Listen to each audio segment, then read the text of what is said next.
This thing is premium. This is a $100 longboard that I got off Facebook Marketplace. This is a $400 Meepo V5 electric longboard. And this is almost $1,000, and it's the Meepo Voyager. And today we're gonna test out the Voyager, answer the questions. What do I like about it? What do I hate about it? And is it worth almost double the price of the Meepo V5? Let's get her open.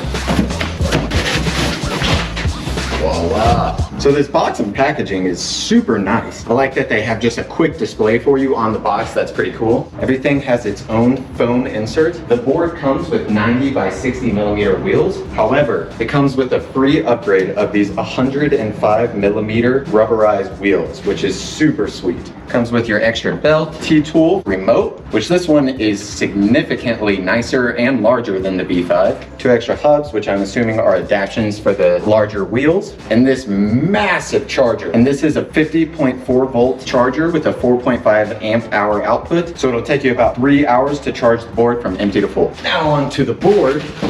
It weighs about 23 pounds and supposedly can go up to 40 miles per hour. Now I'm gonna be completely honest with you guys. I cannot promise I'm gonna go that fast. However, I will go as fast as I can before I feel unsafe. Now taking a look at this board, it has a bamboo and fiberglass deck that is about 38 inches long and 10 inches wide. You've got a nice solid grip tape, an orange arrow to always let you know which way is forward. Of course, you've got your rubber stoppers on the end to protect against curbs. Flipping her over, you've got these forged trucks that allow you to have a 50-degree turning angle. You've got your massive lithium moly cell battery. On here, you also have a charge port with a little rubber seal and a button to show you your battery percentage. Then you have your controller, which has heat sink on the sides, your power button. Attached to the trucks come with these stock rubberized wheels, which are fairly large. However, I'm super excited to try out these massive 105 millimeters. Moving to the back, you have both of your motors here, which are 2,775 watts each. You then have your belts, which are attached to the rear wheels. We're gonna test out this, and then we'll tell you what I love about it, what I hate about it, and should you get the Meepo Voyager. Okay, so first thoughts. This thing is premium. I think it's a combination of the larger wheels, a higher quality deck, and honestly weighing a little bit more. It feels a lot more smooth and stable than any electric longboard I've ever ridden. If you are a beginner, definitely keep it in speed mode 1 or 2 because the Voyager has a ridiculous amount of power. And the stock wheels that come on it, they're not too bad at all. However, I am excited to swap it out for the 105 millimeters. So I'm gonna ride around a little bit more and then we're gonna go back and upgrade this bad boy. All right, I just rode about a mile. It feels very smooth, very stable. I don't need to adjust the trucks at all. I got up to about 30 miles per hour. Didn't have any wobbles or oscillation, but I'm really excited to put these new wheels on here. So let's get to it.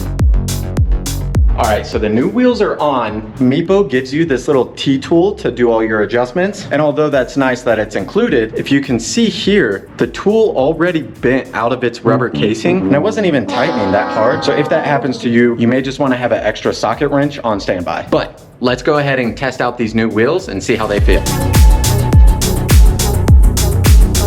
So it may just be placebo, but these larger wheels are awesome. You may want to loosen up your trucks a little bit more as it tightens up your turning. However, I like it the way it is. I don't know if this is because of the larger wheels. I didn't hear it when I first got on the board, but then again, I was just getting comfortable with it. But whenever I brake pretty hard, it sounds like the belt or maybe the belt drive motor is making this weird, almost grinding rubber noise.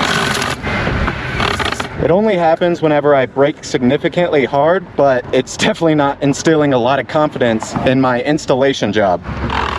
So let's talk about what I like about this board. Number one, your battery range is insane. I know that upgrading the wheels and depending on the rider weight will change that, but generally speaking, you're getting about 30 miles of range, which in my opinion, most people are gonna be able to do any riding they want on a single charge. And if you have an hour or two to plug it up, it only takes 3 hours to charge from empty to full. My second favorite thing is the top speed. Now, although 40 miles per hour is extremely sketchy, and I don't think you need to be going that fast most of the time, it is nice to have that power delivery in case you're really just seeking adrenaline. I noticed when riding the Meepo V5, I would hit the 28 mile per hour top speed and still be wanting more. And personally, I love riding this thing in speed mode 3. I can crank it all the way full throttle and it'll top me out at about 32 miles per hour, which for me is such a fun and comfortable riding experience. And that segues into the next thing I like about this board is the stability. You can tell it's a very rock solid build. The ergonomics of the board not only work when it's not turned on and it still functions similar to a regular longboard, but having that stability, not feeling any wobbles or oscillation,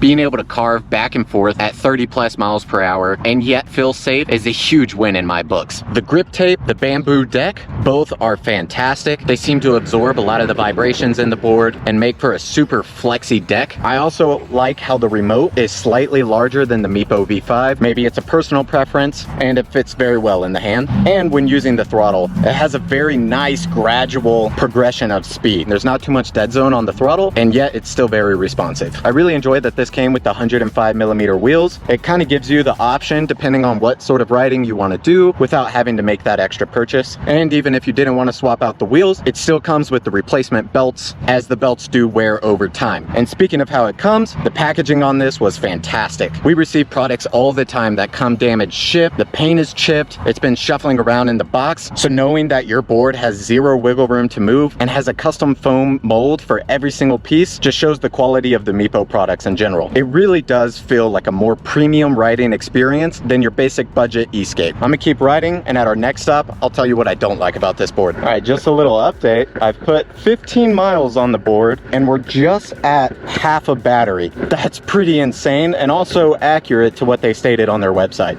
Although it's a pretty awesome board, let's talk about what I think could be improved. For starters, at the price point, I really expected it to have more than just an extended battery and a higher top speed. Although those are pretty sweet features to have, they have optional accessories like brake lights, RGB lights, off-roading wheels, carrier backpacks, and I would have expected those to already be installed if I'm paying $1,000+. Also, these optional wheels that come with it, although very cool, and I appreciate that they come with them, it was very difficult to learn how to install it. Meepo didn't give you instructions. I had to go searching on YouTube trying to figure out how to attach a new belt and add these wheels on safely and hopefully doing it right, which goes into my third complaint. I really hope that I put these on correctly. I followed a couple different YouTube videos that I found online. However, when I brake, it sounds like the belt is possibly slipping.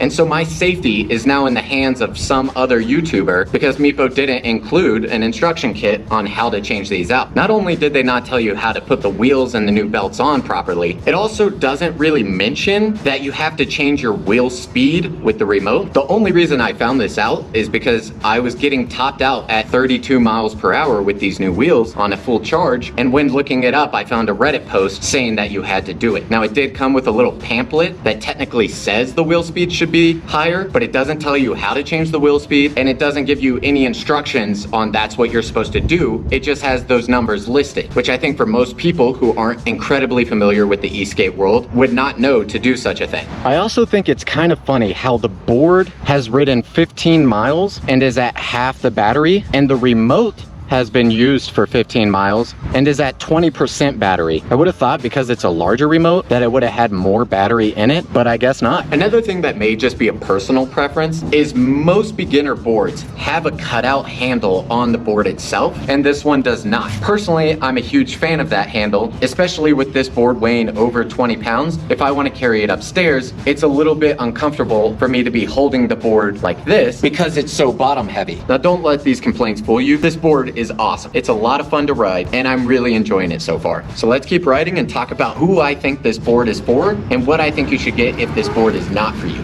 All right, just a little safety tip for you. My shoelace just got shredded into the belt there. That's a good tip even for me. Don't have anything loose that can get caught up in there because that could have been really bad. All right, we're not gonna make that mistake again. Okay, so who should get the Meepo Voyager? I think if you're getting bored of a top speed of 28 miles per hour, 30 miles per hour on your board, having that extra juice in this, it really brings a lot of adrenaline and thrill-seeking fun. I also think if you're going long distances or traveling from class to class on college and not having the time to charge it in between, the range on this would be perfect for you. And of course, if you're looking to upgrade from a beginner budget board, the premium build quality of this is definitely nothing short of top notch. But if 28 miles per hour is plenty good for you, I would probably recommend getting the Meepo V5 extended battery version for half the price, and then spending some of that extra money on accessories like brake lights, different wheels, and other additional add-ons. Check out our full written review at freshlycharged.com, and please, please, please, when you ride, wear your safety gear.